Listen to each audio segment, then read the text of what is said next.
So many efforts and changes for better privacy gave us a better life, but they are taking our rights at the same time. At least I think so. Our representative example is Manatee V3, and it's a lot better in privacy perspective, but compared to, sorry? You need the clicker if you want to see your slides. No problem, it's the first slide. So, what I am going to talk about is about our rights. Privacy has like a double direction of the sword, so we need to care about what's going on, and people need to aware what's under the hood in ad blocking. So let's just start it.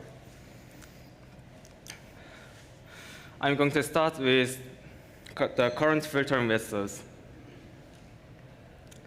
Knowing how ad blocker works and knowing how ad blocker evolved with the web technology is pretty important. Because as one of people fighting at the front line of ad blocking, I really want people to care about what's happening. Let's start with the basic concepts of ad blocking. The first one is cosmetic blocking and the dynamic filtering. Cosmetic filtering filters the DOM elements, which are the elements in the DOM. And the dynamic filtering for the filtering networks, requests and responses to filter out the ad resources from the website. They work well for a long time because the software developers tries to keep the code and architecture clean. But as time went on, the web evolved. For a better developer experience, developers started to build tools on their websites to automate the website's building process, especially in programming. What this caused was deploying a compiled machine-friendly code, which means it's now a lot harder to analyze the website sources. Some websites change the DOM structure in every build, and this caused the breakage problem in ad blocking. Moreover, they included as in the middle of website resources. It worked as the dynamic filtering cannot change the response body. It's common civet. So to mitigate this, we got scriptless or dynamic script injections. We often use scriptless to hook an API on the browser to interrupt them from the code flow. At the current front line of anti-adblock, we are fighting at the script level. We need a richer function sets and adblocker support to mitigate anti-adblocks. This presentation includes big three parts. We'll see how service operators are moving first. Second, I will show you how I counteracted the anti-adblock called AdShield. Lastly, I'll deal with the future challenges at the script level. So let's go. Websites are transforming as privacy concerns arise, especially e-commerce websites. We tend to keep minimal tracking in the web surfing, but however, they are migrating the whole service into a mobile application. It's not only because people are using mobile devices more often. What they did was to run away from the ad blockers and web browser limitations. The problem is there's no efficient solution solution technically. I don't know how many people use the VPN extension from the system-wide adblockers, but I'm sure they are not the major. Your device processes network request and response twice by running the VPN extension. Imagine putting a translator between two persons talking in the same language. It won't be efficient. Also, there is a DNS level mitigation, but we'll have the same problem in the dynamic filtering again, meaning there is no way to filter out the specific resource efficiently. Are all the platform APIs enough to implement the ad blocking functionality? No, we are still in the barrier of the platform. They tend to keep the balance of functionality and security. But what ad blockers need to do is a lot of focus on the functionality. They need to intercept the network request and ignore some security measures. The things ad blockers do can be risky if someone tries to abuse them. Also, I saw many websites requiring user interaction. These websites forces you to open the ad yourself. But what can you do about it? After the website developers find scriptless or counteractable, there's no way to mitigate ads based on the interaction. Are we able to emulate the user interactions like clicking or scrolling? No, not at all. Should we plan to implement them? Not probably. Lastly, websites are adding functional restrictions against ad blocker usage. They are logically simple, but counteracting on our part requires a lot of thinking. Here are a few examples, few representative examples of the websites that abuse our limitations. NamoWiki often causes breakage more than twice a day. They even create a lot of fake DOMs to disrupt the human making the filter. Imagine a placeholder having the same structure with the website content. Also, aagag.com and miko.kr are directory stop ad blocker users. We'll see how aagag counteracted later. Okay. Now we are getting into the second part. I'll show you how tricky it is to counteract an anti-adblock, especially in the case of AdShield. What you are seeing now is the obfuscated source code of Hello World JavaScript code. But we are now going to see that with the AdShield script. Yeah, it is. It's the early version of AdShield source code, and the right side is the one ID obfuscated. So what they are doing? What are they? AdShield is a company developing anti-adblock as a solution, just like a SaaS or similar things. They are providing anti-adblock as a solution. What makes them competitive compared to other anti-adblocks is having platform characteristics. Instead of providing a single line of script, or script tag, they put a reverse proxy server at the front of the website. It's similar to people streaming the Google Analytics scripts over their own domains and own server. By doing this, they become the first-party provider of the websites and provide another level of anti-adblock compared to competitors. After the application, they embedded the random elements from the website source code in their format and restored them after showing the ads.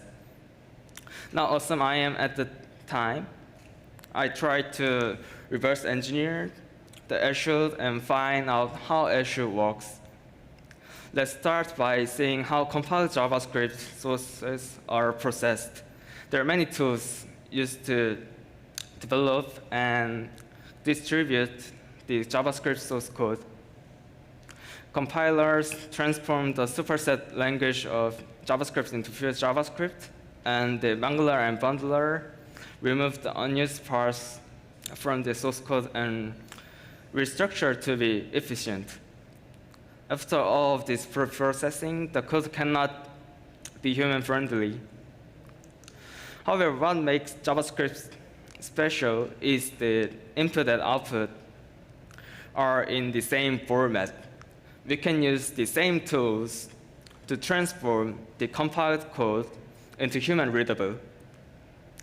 Compilers assume the types.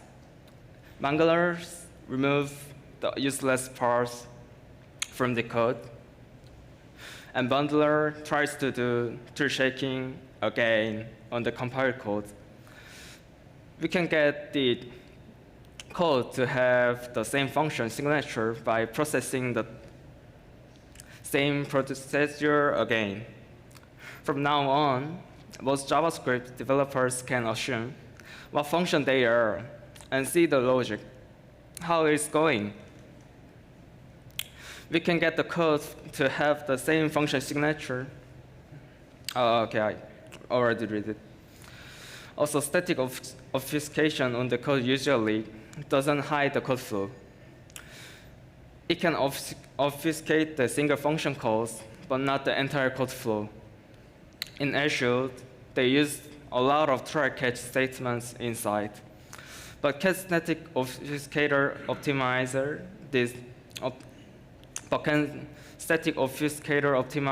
these try-catch statements? I don't think so. It defines the new scope and have a special logic inside in try-catch statement. Webpack is also the same case. After studying how Webpack produces the output, I could extract the encryption data from their source code even with regular expression.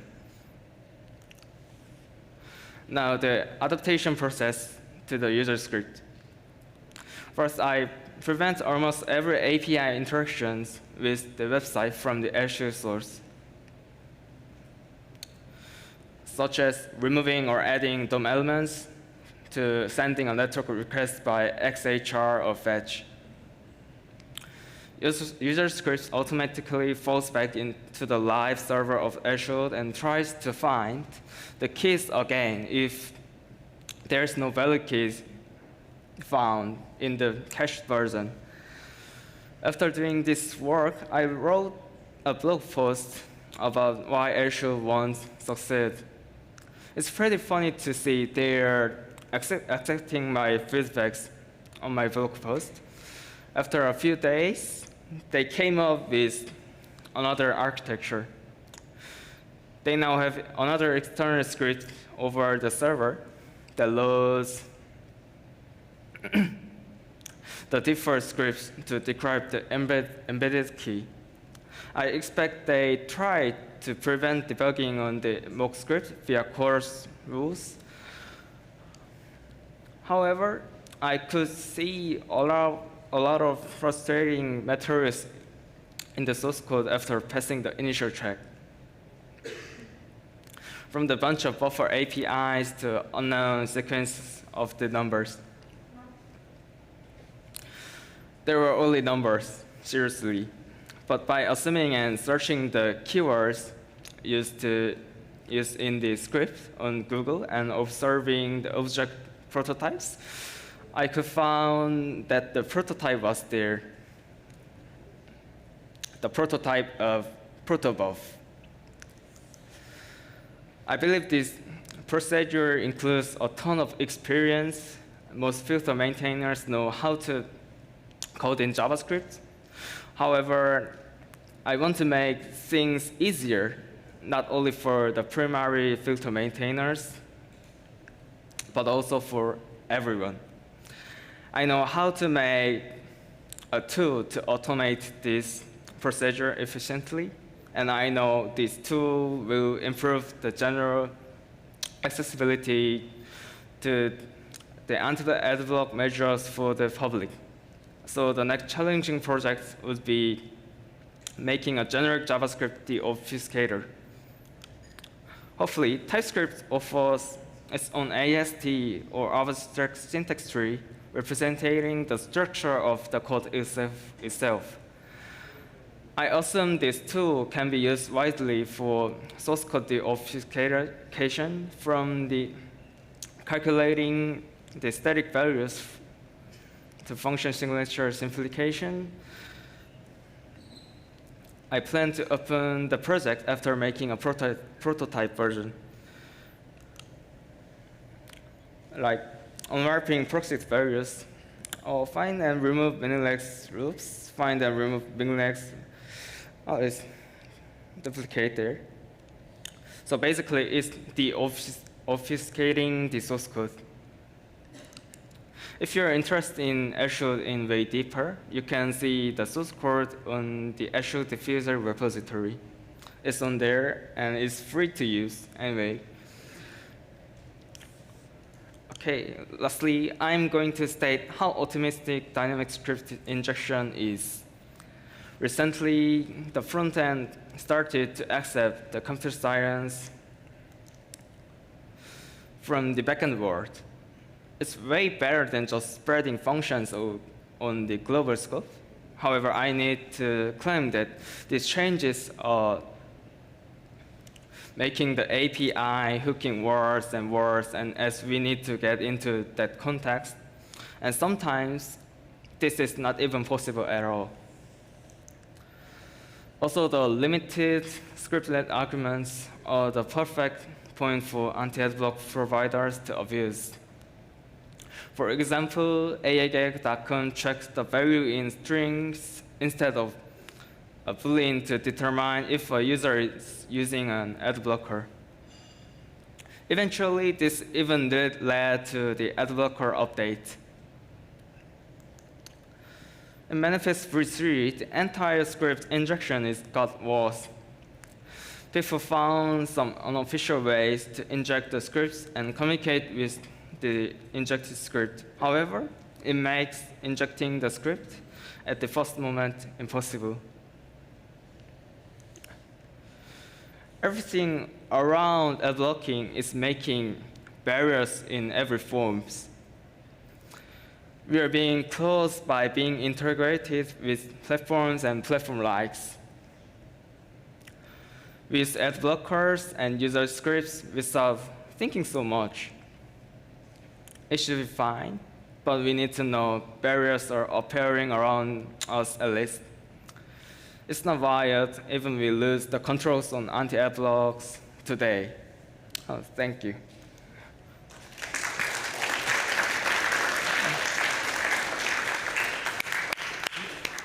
Thank you, thank you. And I think we have enough time for, yeah, you know the drill. So you can also just pass it, grab it from the other person, do your thing. Regarding the V3 stuff, what changes would you want to be made to make V3 work for the AdShield diffuser? Basically, there's no concern so far, but I like to have a dynamic arguments in the scriptless. It would be a lot better with that. Also, since anti-adblocks and every actions against the ad blockers are showing the platform characteristics, so it is also best to be platform instead. Yeah. Hi, thanks. This was a fascinating talk. No, really, really interesting, and the work you've done on the deobfuscation is really good. I have a couple of questions. First, could you share the GitHub repository on the Slack server, please? Because I just open secret.